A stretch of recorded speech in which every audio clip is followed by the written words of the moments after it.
I have a little thing to show you.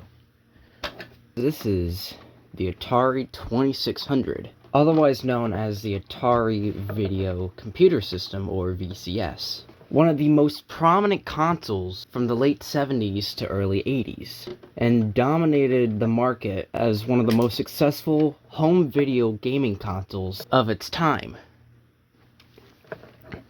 It's a very cool thing we've had, and it still functions. I don't know about this one, but the other unit we do still works. Now, before we disassemble this unit, there are a couple things that I do want to show you. Right here is a little cartridge slot here, and I've brought a couple games we have in our collection. This one I love playing. This one was one of the most prominent games, Space Invaders. I actually have a cool strategy for making the score overflow again. We've got Street Racer, as well as one of the original boxes for it. We've got a couple more. Missile Command, Space Invaders. Pretty much that's how this game was packaged, including the little manual for it.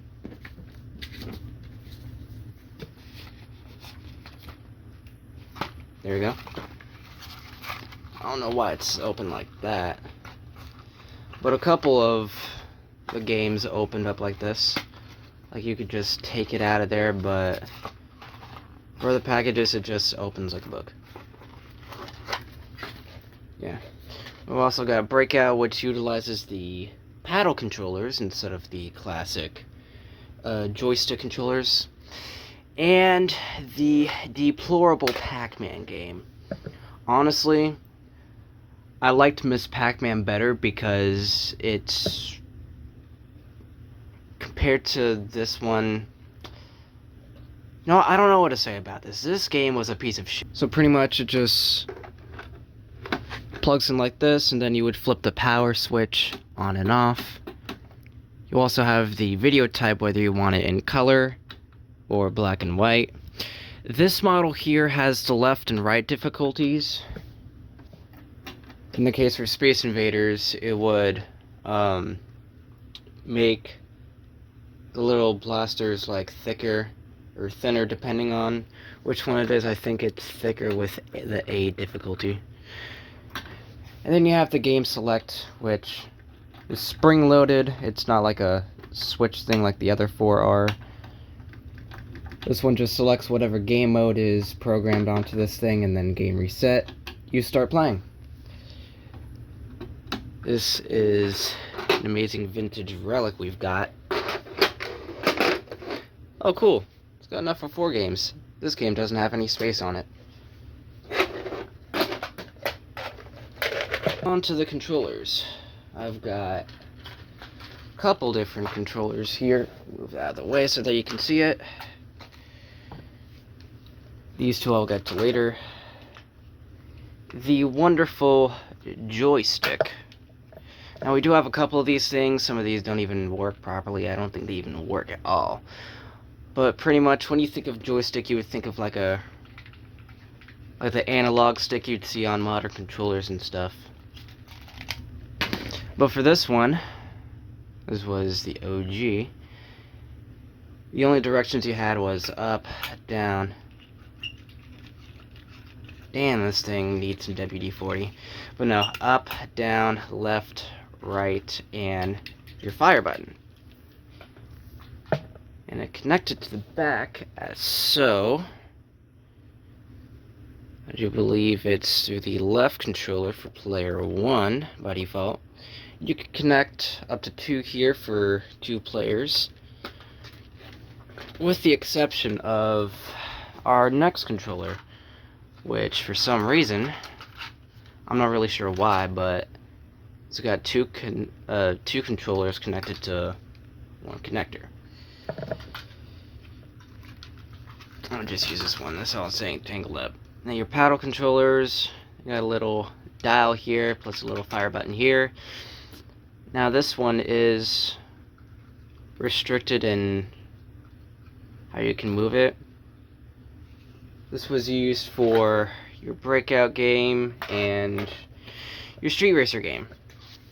You just plug it in like that. plug in the controller like that. Let's say turn it on, maybe select a couple game modes there, and then reset, then you just start playing. But yeah. Your third one is a racing controller, commonly used for the racing games like Indy 500. We do have a cartridge for that, but I just didn't show it. Now for this one you can spin it freely, and it has the same fire button, but this one does spin freely and it's not restricted by the paddles. That's a cool thing for it. If you want to see me play some of the games we've got, skip ahead to the time in the video. Oh no, I also forgot we have the owner's manual for this. I've never had a look inside this. This is the switch box I was talking about. You got the unpacked game here. You got two joystick controllers. You got the power supply, the switch box. Oh, it came with combat. We've got a couple of combat cartridges. Set of two paddle controllers, as shown here. These are actually in pretty good condition. And then your Atari VCS, which wasn't named the Atari, which wasn't named the Atari 2600 until 1982. These two cases, the transform thing.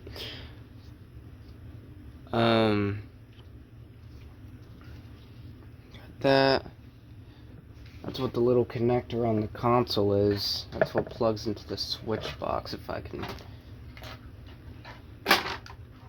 get it back over here. This thing actually looks like your regular composite connector. Around cable, something like that.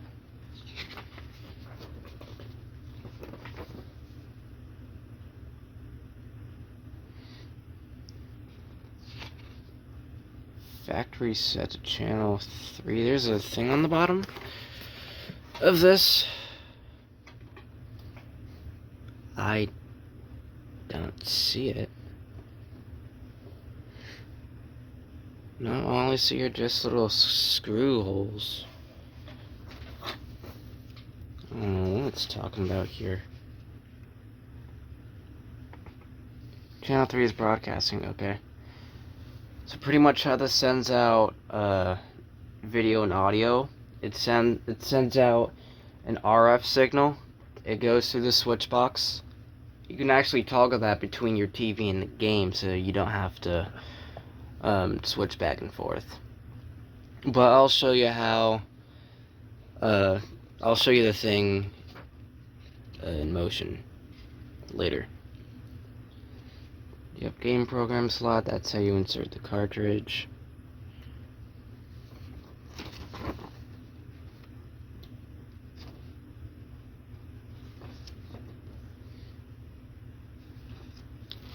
Cool. A couple of other things. Warranty registration card. Something you mail in.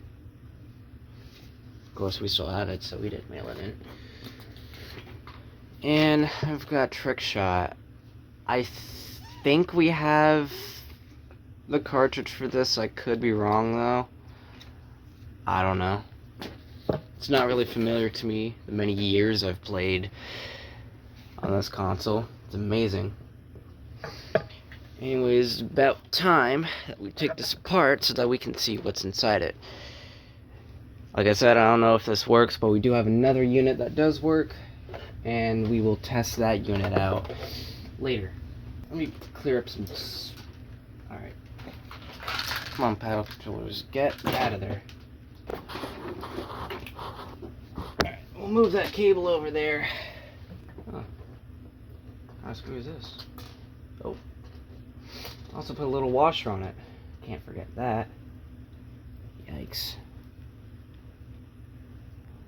That screw is sharp. Ow.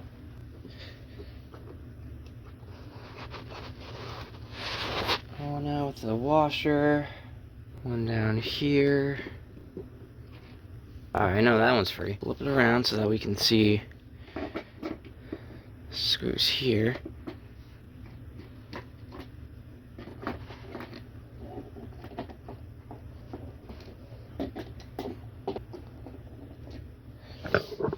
should be good for the screws. Oh, there's two. Oh, that's a big one. Okay. I think we can just take this thing off. Cover comes off. Oh. Alright, this bezel came off. Wait. Foam caps. There's a sixth one. There's supposed to be one right here.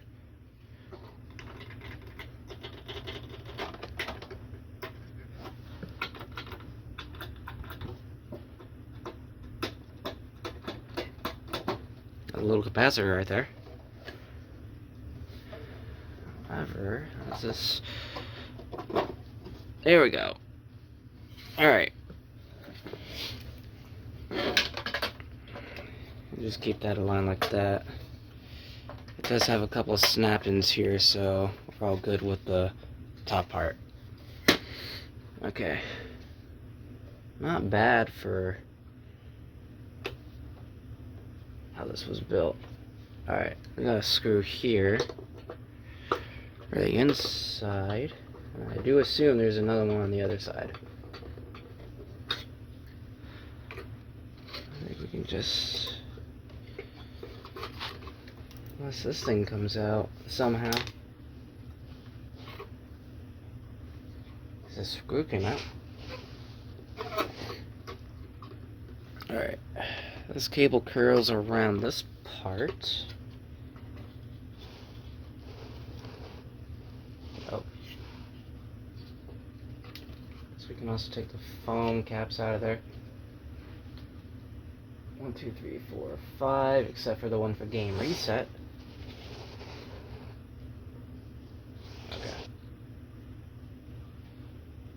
That part, I think it's soldered on. Unless that's just a regular connector. Okay. Does this thing come out? Yes, it does. Okay. So yeah, it's just your standard composite input. You can see this thing a little up close. Can't touch these though. These are very delicate. These capacitors. There's a beefy one. This has to be some kind of transmitter. More capacitors, weirdly shaped, but okay. My little connector. I'll just go in like that. Just gonna put that aside. Oh, we can also take this thing out. Okay. Look at how hollow this thing is. I'm just gonna curl that cable in for now. Alright. So, this is the whole thing right here. A couple screws holding this in place. These are tough to grip.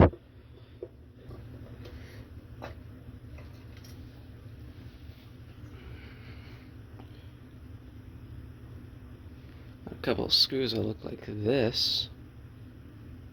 Okay. Anyways, we can take off this little box here. Oh. Oh! Two little screws hiding right here. Get this other screw out of here. I think now we can take it out.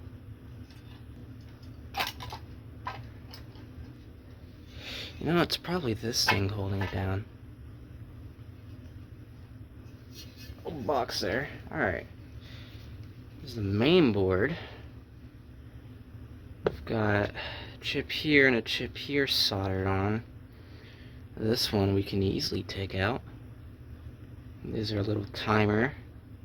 Little dial here. Not sure what that is, but okay. 2-pin connectors, our power connector.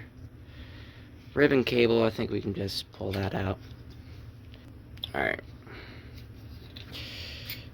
Let me flip this over to the flathead. Let me see if we can...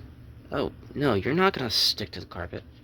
can get underneath this chip and maybe take it out to see what it looks like. I've never seen this kind of chip in person before until now. Oh, that's cool. It's an AMI chip.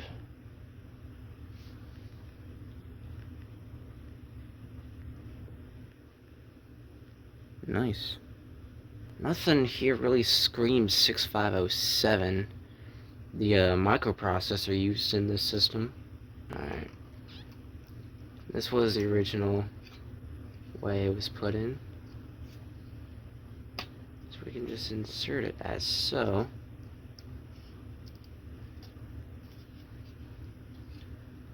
Alright, there we go. We can start to put this thing back together. Now, let me try like this. There we go.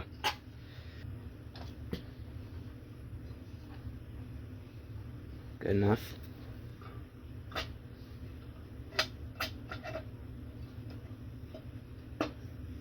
Like that.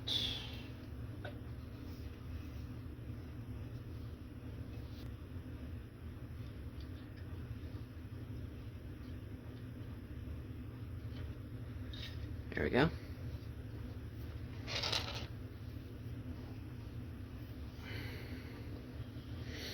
Place this thing back in.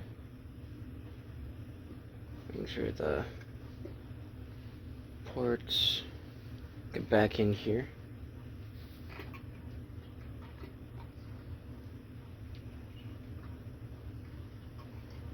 Insert this thing back in.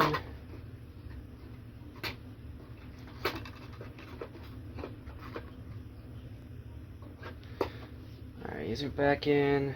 Just insert that there. 1, 2,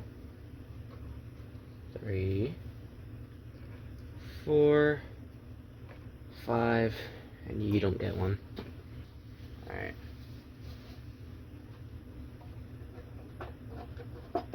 As so, just slide it down like that. Probably shouldn't mess with it while it's still unscrewed. Got one in here.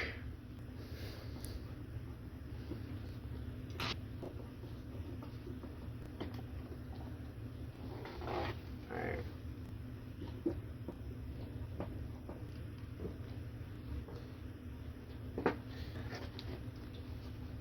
This thing fully reassembled. It's not. Yeah, this one's quieter than the reset one because this one doesn't have that little foam. My favorite game. Alright, so here's that gearbox I was talking about. Except for this one, we just have little cables.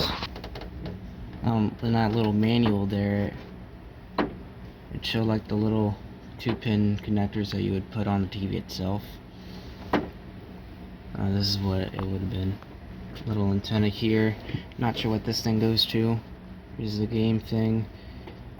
And the switch box, you can just switch between TV and game right there. Not sure what those are, but that's how video worked. Let's see what we've got.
emulators out there if you don't have an Atari 2600 that can play these games just fine.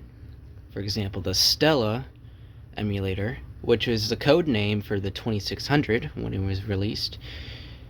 On the Internet Archive, there's a complete ROM dump of every single 2600 game released, and there's also different versions of it here. Yeah, you can just... It's much cleaner, but I do like the original feel of the console itself, holding the actual controller in your hand. I hope you enjoyed the video. Comment down below if you have an Atari 2600/Atari VCS. They're the same exact thing as said earlier. And if you have one, what game is your favorite that you like playing? I mean, I would ask what's the worst game, but we already know what the answer is if you've seen history. If you have Netflix, I recommend watching the High Score documentary. It's all about the breakthrough games. The first episode is about the